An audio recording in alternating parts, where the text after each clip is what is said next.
Hello students, I welcome you all to the क्राइसेट biology. और आज हम लोग डिस्कशन करने वाले हैं about the structure of prokaryotic and eukaryotic cells. और दोस्तों याद रखिएगा, ये लेक्चर सीरीज़ की शुरुआत हो चुकी है आईआईटी एग्ज़ाम के लिए। मैंने पिछली बार भी बनाया था, हर साल बनाता हूँ, हर बार कुछ ना कुछ अधूरा रह जाता है। इस बार हम लोग कोशिश करेंगे कि सिस्टमेटिक वे में इसको कंप्लीट करें। सेल बायोलॉजी का सबसे पहला लेक्चर है और आप लोगों से बिल्कुल उम्मीद किया हुआ हूँ मैं कि आप अपनी कॉपी और पेन अपने साथ लेकर के बैठे होंगे और मेरे साथ साथ चलेंगे और नोट करेंगे चीज़ों को। ऐसे काम नहीं चलने वाला है कि बस आए, सुन लिए लेक्चर, खा रहे हैं, पी रहे हैं, फिर देख रहे हो, फिर चले गए। नोट करना है, ढंग से नोट करना है। Structure of eukaryotic and prokaryotic cell, इस लेक्चर में आपको ओवरव्यू दिया जाएगा और जो आपका सिलेबस है उसको जब आप देखेंगे तो वो एक्सपेक्ट भी आपसे ये कर रहा है कि जो आपका पहला लेक्चर है, जो आपका पहली टॉपिक है, उसमें आपका बेसिक कॉन्सेप्ट क्लियर होना चाहिए regarding your eukaryotic and prokaryotic cell. मेरी बात को बहुत ध्यान से बैठा लीजिए अपने दिमाग में। आज की भी जो बातें की जाएंगी उससे सवाल बनता है, बनता आया है, आगे भी बनेगा। इसको नॉर्मल वे में लेकर मत छोड़िएगा। जैसे बायोकेमिस्ट्री में जो नॉर्मली स्ट्रक्चर और बॉन्डिंग को छोड़ देते हैं लोग, उसी से सवाल बन जाता है और देख के लगता है ये तो हो जाता, काश हम पढ़ लिए होते। और यही चीज़ इसमें होगा। यूकैरियोटिक और प्रोकैरियोटिक सेल्स को बहुत ध्यान से देखिएगा। बेसिक लगता है देखने में बहुत आसान से, अरे ये क्या है, तो बच्चों वाला है 11th-12th का, कर लेंगे। पॉइंट्स गिनवाता हूँ, अभी पता चल जाएगा आपको कितना डिफरेंस है दोनों के बीच में। चलिए, तो अभी हम लोग बात करते हैं यूकैरियोटिक सेलुलर स्ट्रक्चर की। थोड़ा सा प्रोकैरियोट के बारे में पढ़ेंगे। यूकैरियोट के जो सेलुलर ऑर्गेनल्स होते हैं उसको हम लोग अलग अलग तरीके से, अलग अलग सेपरेट वीडियोस में जानेंगे, क्योंकि पैरोक्सिसोम को आप चाहें कि अगर इसी में कंप्लीट कर दिया जाए तो कभी नहीं हो सकता। न्यूक्लियस को और पूरे न्यूक्लियर सिग्नलिंग को अगर हम लोग एक साथ पढ़ने की कोशिश करें तो सब एक ही में नहीं हो सकता। सबके लिए अलग अलग वीडियो चाहिए, अलग अलग आएगा। तो यूकैरियोटिक में यू मतलब होता है ट्रू, कैरियन मतलब न्यूक्लियस। ओवरव्यू जानने की कोशिश कर रहे हैं हम लोग, ठीक। और ये ऐसे यूट्यूब चैनल की तरह नहीं है कि आए और थोड़ा बहुत स्लाइड बना दिया, इधर उधर कर दिया, बस हो गया, ठीक है। पूरा कंप्लीट समझाया जाएगा। कोई भी चीज़ डिटेलिंग जैसे किया जाता है ना, डिसेक्शन पूरा फाड़ के एकदम निकाल देना बाल की खाल, वैसे पूरा करेंगे। समझ में आई बात? तो नोट करिएगा, ध्यान से समझेंगे अब बात को। यूकैरियोटिक जो सेल होती है, अब उसके अंदर आप सिर्फ और सिर्फ एनिमल सेल को इंक्लूड नहीं करते हैं, प्लांट सेल को भी करते हैं। प्लांट सेल को ही नहीं करते हैं, फंगस को भी करते हैं। फंगस को भी नहीं, एक और ऑर्गेनिज्म होता है जो प्रोटोजोन्स होते हैं, जो प्रोटिस्टा होती है, प्रोटिस्टा को भी आप इसके अंदर इंक्लूड करते हैं। यूकैरियोटिक यूनिसेलुलर, यूकैरियोटिक मल्टीसेलुलर नहीं, eukaryotic unicellular, protista, slime moulds, diatoms सब इसके अंदर इंक्लूडेड है। तो क्या वो ऐसी चीज है जो यूकैरियोटिक सेल को प्रोकैरियोटिक सेल से अलग बनाती है? वो क्या ऐसी चीज है? क्या सिर्फ और सिर्फ हम लोग न्यूक्लियर स्ट्रक्चर पे बात करें तो उसको डिफरेंस क्रिएट कर सकते हैं? क्या प्लाज्मा मेम्ब्रेन पे बात करें सिर्फ उस पर डिस्टिंग्विश कर सकते हैं? Reserve food material? नहीं, ये सब के सब पैरामीटर्स। एक बात बताओ, तुम अपने भाई से या तुम अपने बहन से कितने अलग हो, ये बात का कैसे पता चलेगा? क्योंकि भाई दोनों लोग तो मम्मी और पापा से सेम जेनेटिक वेरिएशंस लेकर के आ रहे हो। क्या डिफरेंस होंगे? बिहेवियर में। यानी प्रोकैरियोटिक जो सेल होती है वो कुछ अलग तरीके से बिहेव करती है, यूकैरियोटिक सेल कुछ अलग तरीके से बिहेव करती है। प्रोकैरियोटिक सेल के अंदर देखो, प्रोकैरियोट्स को भी अगर तुम ये समझ रहे हो कि हम सिर्फ बैक्टीरिया के बारे में पढ़ लें तो काम हो जाएगा, तो बिल्कुल नहीं। प्रोकैरियोट्स भी आर्केई बैक्टीरिया और यू बैक्टीरिया में डिवाइडेड होती है। बात समझ में आई? ये भी इसके अंदर इंक्लूडेड होते हैं। हाई थर्मल पावर को, जो हाई थर्मल जो हीट होती है उसको टॉलरेट करने वाले, सलाइन कंडीशंस को टॉलरेट करने वाले बहुत तरीके की बैक्टीरिया होती हैं। वो बैक्टीरिया के डिटेलिंग स्ट्रक्चर या यूकैरियोट्स के डिटेल सेलुलर स्ट्रक्चर को हम लोग अलग से पढ़ेंगे। इसमें हम लोग ये जानना चाहते हैं, पिन पॉइंट डिफरेंसेस को क्लैरिफाई करना बहुत जरूरी होता है किसी भी कॉम्पिटिटिव एग्जामिनेशन के लिए। जैसे अगर मैं बात करूं रिजर्व फूड मटेरियल, जैसे मैं एनिमल की बात करूं ग्लाइकोजन, लेकिन अगर मैं यही बात कर लूं उसी यूकैरियोट के अंदर, प्लांट का कुछ और रिजर्व फूड मटेरियल हो जाएगा, फंगस का कुछ और रिजर्व फूड मटेरियल हो जाएगा। फंगस की सेल वॉल किसकी बनी होती है? काइटिन। प्लांट की सेल वॉल किसकी बनी होती है? सारी डिफरेंसेस होना चाहिए पता आप लोगों को। ये डिफरेंस पे ही ये लेक्चर बना है, ये इस पे नहीं बना है कि कुछ भी पॉइंट्स लिए स्लाइड बना लिए बस हो गया। समझ में आई बात? Glycogen is the reserve food material animals के अंदर। वही चीज आप अगर बैक्टीरिया के अंदर आ जाइए तो आपको देखने को मिले, what is the reserve food material of bacteria? Yes, very important question. Poly पढ़ाऊंगा मैं, बीटा हाइड्रोक्सी बुटाइरेट। क्या है ये? This is the reserve food material of what? Bacteria. Bacteria का रिजर्व फूड मटेरियल होता है ये। समझ में आई बात? अगर आपने जो बीएससी के दौरान जो बॉटनी उटनी की जो किताबें चलती हैं उसके अंदर आप सिंह पांडे और जैन की जब किताब उठाएंगे तो उसके अंदर ये बात स्पेसिफिकली लिखी हुई है, poly beta hydroxybutyrate, this is the reserve food material of the bacteria. कौन सी bacteria? Again the same question, कौन सी बैक्टीरिया? आर्केई बैक्टीरिया या यू बैक्टीरिया? यू बैक्टीरिया की बात हो रही है यहाँ पे, आर्केई बैक्टीरिया दूसरी चीज है। अभी हम लोग पूरा डिफरेंसेस पूरा चार्ट बना के लेके आया हूँ, हालांकि मैं चार्ट वार्ट स्लाइड व्लाइड ये सब बनाने में मुझे मजा नहीं आता है, मैं चाहता हूँ चीज़ों को ज़्यादा से ज़्यादा लिखूँ, ठीक है। दूसरी बात ये है कि राइटिंग कभी कभी बहुत ख़राब हो जाती है माफ़ कीजिएगा। तो आप जो है इसका नोट्स आपको टेलीग्राम के अंदर मिल जाएगा, बिल्कुल परेशान मत होइएगा, ठीक है, बिल्कुल भी परेशान होने की ज़रूरत नहीं है। लेकिन चीज़ों को समझिए, डिफरेंस एकदम क्लियर होना चाहिए, क्लियर नहीं क्रिस्टल क्लियर। सिलेक्शन देख लो क्यों नहीं हुआ है बच्चों का, क्वेश्चन ईजी आ गए हैं। इजी क्वेश्चन को जो आसान समझ के तुमने छोड़ दिया ना, यही चीज क्वेश्चन पेपर वहां पे बन के आ गया, पेपर टफ लगने लगा तुमको, कुछ था नहीं पेपर में, एकदम छाती ठोक के कहता हूं कुछ नहीं था पेपर में। Ignorance is the major reason why you are not getting selected in the recent competitive examinations. चलिए अगली बात, ये मैंने एक बड़ा ही इंपॉर्टेंट बात लिखा है और ये मैं जो पॉइंट उठा करके लाया हूँ ये बड़ी इंपॉर्टेंट बुक से है, ठीक है, ये नॉर्मल बुक से नहीं है। ये जो आपकी किताब होती है प्रेस्कॉट की माइक्रोबायोलॉजी, उसके अंदर एक बड़ी इंपॉर्टेंट बात लिखी हुई थी, कैसे यूकैरियोट्स अलग होते हैं प्रोकैरियोट से। तो सबसे पहले तो मैं इसको रीड करता हूँ। तो भाई बड़े आदमी ने फॉरेन राइटर ने लिखा है तो अच्छी बात लिखी होगी। देखिए क्या लिखे हैं, द पार्टीशनिंग, ध्यान से देखेंगे, the partitioning of the eukaryotic cell interior by the membranes make possible the placement of different biochemical and physiological functions in separate compartments। यानी यूकैरियोटिक सेल्स के अंदर आपको अलग अलग कंपार्टमेंट देखने को मिलता है। जैसे आप सपोज करिए बैक्टीरिया के अंदर आपको ये देखने को नहीं मिलेगा, ग्लाइकोलिसिस की जो प्रोसेस होती है वो साइटोप्लाज्म में ही परफॉर्म हो जाती है। जितनी भी इंपॉर्टेंट मेटाबॉलिक परफॉर्मेंस है बैक्टीरिया की वो सारी साइटोसोल के अंदर परफॉर्म हो जाती है। क्या बोल रहा हूं, cytosol, not cytoplasm, cytosol not cytoplasm. उसके बाद अगला जो इंपॉर्टेंट बात मैं कर रहा हूं कि जो यूकैरियोटिक सेल बने होते हैं उसके अंदर अलग अलग कंपार्टमेंट्स होते हैं, वो अलग अलग कंपार्टमेंट्स ही अलग अलग बायोकेमिकल और फिजियोलॉजिकल फंक्शंस को परफॉर्म करने की मौका देते हैं यूकैरियोटिक सेल के अंदर। अब आप इमेजिन करिए एक ही रूम है, जैसे होते हैं ना इलाहाबाद में, आप देखेंगे बहुत आप लोग सुने होंगे, जो यूपी वाले हैं ध्यान से सुनो, प्रयागराज इलाहाबाद जो बोलना है बोलो, उसमें आप देखते होंगे जो तैयारी करने आते हैं बच्चे एक ही रूम के अंदर रहते हैं, सारा काम करना पड़ता है, बाथरूम भी वहीं पे है, पढ़ाई भी वहीं पे करनी, किचन भी वहीं है, सब एक ही जगह पे है। कितनी दिक्कत होती होगी, एक में 4-4 बच्चे होते हैं तैयारी कर रहे होते हैं, यूपीएससी यूपीपीसी जो भी है, नेट जेआरएफ जो भी है, सब कितनी दिक्कत होती होगी। सोचिए बैक्टीरिया का सब एक ही जगह है। हम लोगों में जो यूकैरियोटिक सेल है, नॉट हम लोग, जो यूकैरियोटिक सेल है उसके अंदर जो प्लांट है, जो एनिमल्स हैं, उनके अंदर जो पार्टीशंस होते हैं वो अलग अलग होते हैं। सोचो तुम्हारा बेडरूम है अलग से, तुम्हारा स्टडी रूम है अलग से, तुम्हारा किचन है अलग से, तो सारे फंक्शंस तुम अच्छे से परफॉर्म करोगे। बात समझ में आई? यही बात इस पैराग्राफ में लिखी हुई है।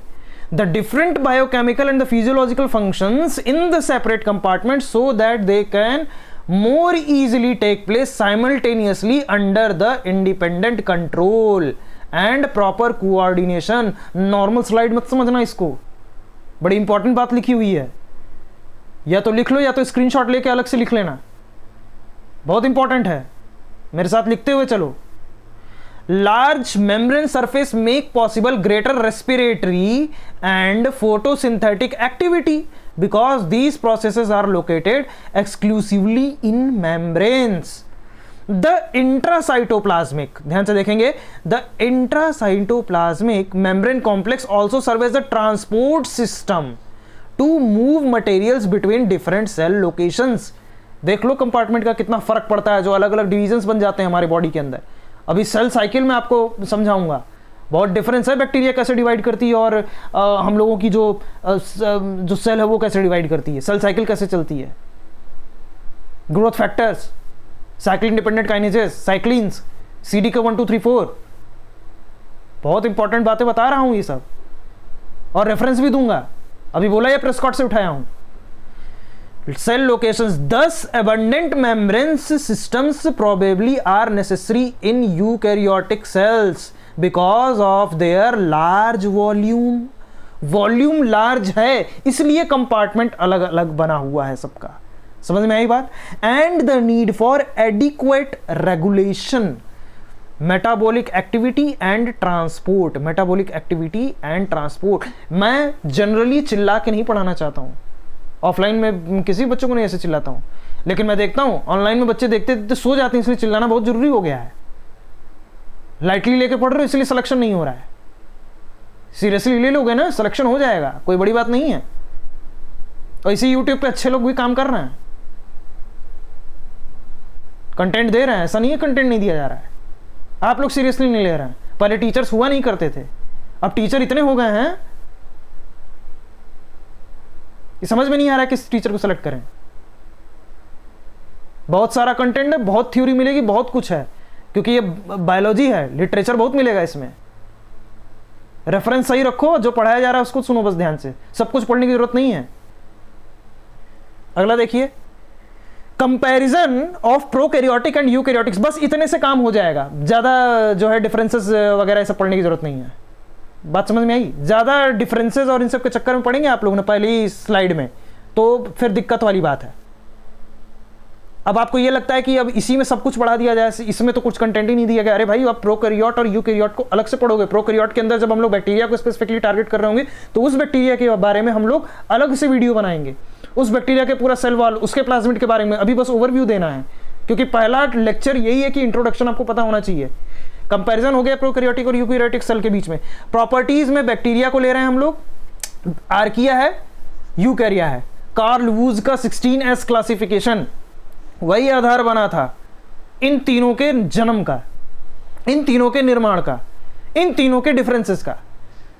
कभी भी पूछा जाए कि किस बेसिस पे क्लासिफाई किया गया है बैक्टीरिया, आर्किया, वो कई बेसिस पे किया गया, but 16S rRNA classification by mister Carl Woese was the reason why bacteria, archaea and eukarya took the birth, took the simultaneous divisions, the classifications. Phylogenetics में पूरा पढ़ाया जाता है, इवोल्यूशन में। Organisation of the genetic material के अंदर ध्यान से देखिए, जो ये टेबल बना हुआ है ध्यान से देखिए, या तो स्क्रीनशॉट लीजिए या तो पॉज करके तुरंत अभी का अभी नोट करिए इसको। ट्रू मेम्ब्रेन बाउंड न्यूक्लियस होता है क्या बैक्टीरिया के अंदर? आप खुद सोच के बताइए, क्या न्यूक्लियस होता है? ये गलत बात कभी मत करना कि न्यूक्लियस नहीं होता है। बैक्टीरिया के अंदर होता है, the nucleus is present in the bacteria, लेकिन उसको हम लोग न्यूक्लियोइड बोलते हैं। The mitochondria is also present, लेकिन उसको हम लोग माइटोकॉन्ड्रिया नहीं मीजोसोम बोलते हैं। एग्जैक्टली माइटोकॉन्ड्रिया की फंक्शन नहीं परफॉर्म करती वो, दैट्स अनदर थिंग, लेकिन mesosome is present, you should know this thing. तो ट्रू मेम्ब्रेन बाउंड न्यूक्लियस क्या बैक्टीरिया के अंदर होता है? नहीं। आर्किया के अंदर होता है? नहीं। यूकैरिया के अंदर होता है, यूकैरियोट्स के अंदर होता है। अरे भाई होता है ना, न्यूक्लियोलस भी तो है उसके अंदर, न्यूक्लियस भी है, जेनेटिक मटेरियल भी है, पूरा डीएनए का कंटेंट। डीएनए के अंदर क्या होती है? जीन होता है। और डीएनए खुद किसके अंदर होता है? न्यूक्लियस के अंदर होता है। क्रोमोसोम के एक सेगमेंट को जब हम लोग उठाते हैं तो उसको जीन बोलते हैं, और वो जीन हर बॉडी पे प्रेजेंट है आपके, लेकिन साइमल्टेनियसली सारे फंक्शंस को नहीं परफॉर्म कर सकता। जैसे एक जीन आपके नाखून में है, वही नाखून केराटिन, वही जीन जो है नाखून के अंदर केराटिन प्रोड्यूस कर रहा है, लेकिन हिम्मत नहीं है कि ग्लूकोसेरिब्रोसाइडिस प्रोड्यूस करा दे, लेकिन जीन एक्सप्रेस हो रहा है। क्यों है? म्यूटेटेड है वहां पे। खत्म बात, इतनी सी लॉजिक लगानी थी। तो जीन जो है बॉडी पे पूरे होते हैं, लेकिन एक्सप्रेस नहीं होते। आपके हेड से लेकर टो तक पूरी जेनेटिक्स, पूरी जीन फैली हुई है, लेकिन सारी जीन अगर मेलाटोनिन प्रोड्यूस करने लगे तो आपके बाल का भी कलर गेहूं हो जाएगा। ब्लैक क्यों होता है? ग्रे क्यों हो जाता है? ब्राउन क्यों होता है? क्योंकि वो जीन पर्टिकुलरली वहां पे एक्सप्रेस नहीं हो रही है, लेकिन प्रेजेंट है वहां पे। इसको एक और तरीके से समझो, मेल और फीमेल हार्मोन दोनों पे प्रेजेंट होता है, लेकिन एक्सप्रेस फीमेल वाला फीमेल पे होगा, मेल वाला मेल पे होगा। प्रोजेस्टेरोन क्या बात है कि प्रोड्यूस नहीं होता है मेल के अंदर, एल्डोस्टेरोन प्रोड्यूस होता है, क्योंकि इसके जो जीन्स है भाई, एक्स और वाई दोनों लेकर के आए हो। यहाँ पे मैं जेनेटिक्स पढ़ाने अभी नहीं बैठा हूँ, जब जेनेटिक्स पढ़ाऊंगा तो वो चीज़ समझा दूंगा वहाँ पे, पूरा Mendelian characteristics. But concept clear नहीं, क्रिस्टल क्लियर होना चाहिए, बता रहा हूं। DNA complex with histones, histone पे तो पूरा लेक्चर लूंगा जब मैं आपको पढ़ा रहा हूँ पूरा जीनोम और उसका ऑर्गेनाइजेशन। तो डीएनए, अब खुद सोच के बताओ, हिस्टोन का नाम तुम कभी भी बैक्टीरिया के अंदर सुने हो? कभी नहीं सुने होगे। हिस्टोन प्रोटीन कभी भी रैप अप नहीं होती है इसके ऊपर, डीएनए कभी भी नहीं रैप होता है इसके ऊपर। हिस्टोन के ऊपर पॉजिटिव चार्ज होता है या नेगेटिव चार्ज? यस, डीएनए उसके ऊपर क्वाइल्ड है, डीएनए नेगेटिव चार्ज होता है। तो हिस्टोन किस तरीके का होना चाहिए? पॉजिटिव होना चाहिए, तभी तो क्वाइल्ड हुआ है। उसके बाद नेक्स्ट क्या है? सम। आर्किया के अंदर कुछ होते हैं, कुछ होते हैं। अगर ये सम इसलिए लिखा गया है, देखो मैं चाहता तो यहां पे नो लिख सकता था क्योंकि आर्किया एकदम बैक्टीरिया का भाई लगता है, लेकिन सम क्यों? क्योंकि भाई इतने बड़े राइटर ने जब इस बात को मेंशन किया है तो कुछ वजह होगी। आर्किया एकदम सिमिलर कैरेक्टरिस्टिक बैक्टीरिया की तरह नहीं शो करता, इसीलिए जो हिस्टोन्स होते हैं इसके ऊपर कुछ होते हैं लेकिन पूरे तरीके से नहीं होते। अब यूकैरिया यानी यूकैरियोट्स के अंदर यस होता है। क्लियर हुई बात? अब हिस्टोन की बात हो गई, डीएनए की बात हो गई, न्यूक्लियस की बात हो गई, तो बात अब क्रोमोसोम्स की भी होनी चाहिए। क्या क्रोमोसोम्स की होनी चाहिए? बिल्कुल होनी चाहिए। तो क्रोमोसोम कैसे होते हैं बैक्टीरिया के अंदर? आज तक क्या सुनते हैं? Chromosomes structures in bacteria are arranged in which fashion? Usually 1 होते हैं, सर्कुलर क्रोमोसोम्स होते हैं, यूजुअली 1 होते हैं, सर्कुलर क्रोमोसोम होते हैं आर्किया के भी अंदर। But what about यूकैरिया? यूकैरिया के अंदर मोर देन 1 हो सकते हैं, क्रोमोसोम्स आर लीनियर। हम लोगों में नहीं देखा गया, अभी मैं पढ़ाऊंगा जब आपको रेप्लिकेशन, तो उसके अंदर डीएनए को पूरा डिटेल में बताऊंगा, बायोकेमिस्ट्री के भी अंदर समझना है। प्लाज्मिड क्या होते हैं? एक्स्ट्रा क्रोमोसोमल डीएनए, बहुत इंपॉर्टेंस है इसकी रिकॉम्बिनेंट डीएनए टेक्नोलॉजी में। प्लाज्मिड्स वेरी कॉमन इनके अंदर होते हैं, आर्किया के भी अंदर होते हैं। अच्छा एक बात बताओ, कोई ऐसे आर्किया बैक्टीरिया का एग्जांपल दे सकते हो जिसका हम लोग बहुत ही फ्रिक्वेंटली इस्तेमाल करते हैं टेक्निक्स के अंदर? PCR, polymerase chain reaction, Taq polymerase, thermos aquaticus, ऐसे रिलेट करके पढ़ेंगे तब होगा काम। एनसीईआरटी उठाना क्लास 12th वाली, पीसीआर बेसिक समझना है तो, नहीं तो मैं तो हूं ही समझाने के लिए। नेक्स्ट क्या है? रेयर। बहुत यूकैरिया के अंदर प्लाज्मिड जो होते हैं वो बहुत ही रेयर होते हैं। समझ में आई बात? Introns in the gene, introns क्या फंक्शनल सेगमेंट होते हैं? नहीं होते, काट के निकाल दिया जाता है स्प्लाइसिंग के दौरान। जब मैं आपको पढ़ाऊंगा ट्रांसक्रिप्शन वगैरह तो उसके अंदर ये बताऊंगा, इसीलिए कह रहा हूं ओवरव्यू लो, यहां पे सब जानने की कोशिश मत करो। अगला क्या है? तो बैक्टीरिया के अंदर रेयर, आर्किया के अंदर रेयर, बट यूकैरिया के अंदर यस, इंट्रॉन्स प्रेजेंट होते हैं। उसके अंदर काट के निकाल देता है वो, एक्सॉन्स, जीन रेगुलेशन पढ़ाऊंगा उसके अंदर। तो ये था आपका comparison of prokaryotic and eukaryotic cell, और यही मोस्ट ऑफ द चीजें बता दिया है आप लोगों को। This is more than enough. अब थोड़ा सा एंडोप्लाज्मिक रेटिकुलम के ऊपर बात कर लेते हैं। एंडोप्लाज्मिक रेटिकुलम जो होता है, जो कि यूकैरियोट सेल के अंदर पाया जाता है, ये क्या करता है? ट्रांसपोर्ट करता है मटेरियल्स का, उसमें भी क्या? प्रोटीन एंड लिपिड सिंथेसिस करवाता है। अब इस बात को याद रखिएगा, ये मैंने इसलिए लिखा है क्योंकि फ्रिक्वेंटली दोस्तों ये सवाल पूछा गया है इसके ऊपर, प्रोटीन और लिपिड सिंथेसिस। कई बार गोलजी मार के आ जाते हैं। समझ में आई बात? अब अगला क्या है? वेरी इंपॉर्टेंट, मतलब मोर देन इंपॉर्टेंट। बात समझ में आ रही है? अब ये जो मैं मतलब मैं सही में स्लाइड मुझे मन नहीं करता है बनाने का, लेकिन अब थोड़ा सा जो है बहुत लोगों की रिक्वेस्ट है कि लिखते नहीं है, राइटिंग थोड़ी सी खराब हो जाती है, इसलिए जो है थोड़ा सा ये लिख के ले, अदरवाइज मैं अब लाऊंगा नहीं लिख करके। जो भी जरूरत पड़ेगी मैं उसका हैंड रिटन नोट्स टेलीग्राम के अंदर पीडीएफ डाल दूंगा, उसको देख लीजिएगा आप लोग। ये सारे जितने भी कैरेक्टरिस्टिक लेकर के आया हूं मैं, ये सारे के सारे प्रोकैरियोट्स के हैं स्ट्रक्चर जिसके बारे में मैं डेफिनेशंस पूरी लिख करके आया हूं। बड़ी पिन पॉइंट डेफिनेशंस हैं, ध्यान से देखिएगा। जो येलो कलर से हाईलाइटेड है वो वर्ड्स हैं, और वो वर्ड्स जो हैं वो उसके स्ट्रक्चर हैं, या तो आउटर स्ट्रक्चर हो सकते हैं या तो इंटरनल हो सकते हैं, और उसकी डेफिनेशन को मैं ग्रीन कलर की हाइलाइटर से हाईलाइट करूंगा। समझ में आई बात? तो येलो कलर में एंडोस्पोर लिखा हुआ है। एंडोस्पोर क्या होता है? एन एक्सट्रीमली, डेफिनेशन पढ़ूंगा अपने आप ही समझ जाओगे, an extremely heat and chemical resistant, यानी हीट और केमिकल का बहुत प्रभाव नहीं पड़ता, बैक्टीरिया बड़ा इस्तेमाल करती है इसका। डोरमेंट, अब ये समझ जाना, ग्राम पॉजिटिव के अंदर, ग्राम निगेटिव के अंदर, ये सारी बातें हम लोग जब बैक्टीरिया पढ़ रहे होंगे तो जानो, बस इन जनरल जानो कि बैक्टीरिया की ये कैरेक्टरिस्टिक होते हैं। ये भी मैं मोर देन एनफ लेके आ गया हूं। इतना ज्यादा नहीं जानना चाहिए। डोरमेंट होते हैं, थिक वॉल्ड स्पोर होता है that develops within some gram positive bacteria. यहां पे स्पेसिफिकली लिख दिया हूं, मगर इस बात को याद रखना यहां पे सारे एग्जांपल्स नहीं दिए जाएंगे। समझ में आई बात? मैंने बोला था न्यूक्लियस नहीं होगा लेकिन न्यूक्लियाइड होगा बैक्टीरिया में। तो क्या है? An irregularly shaped region in the prokaryotic cell that consist of its genetic material, inclusion bodies, granules और organic and inorganic material in cytoplasm of bacteria. This is another definition and very important definition of the nucleoid. Point to be noted. The next big thing we have to discuss right now is peptidoglycan. What is it saying?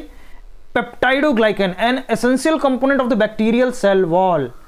Bacterial cell wall composed of long chains of alternating N-acetyl glucosamine and N-acetyl muramic acid, जिसको NAG और NAM बोलते हैं आप सब लोग।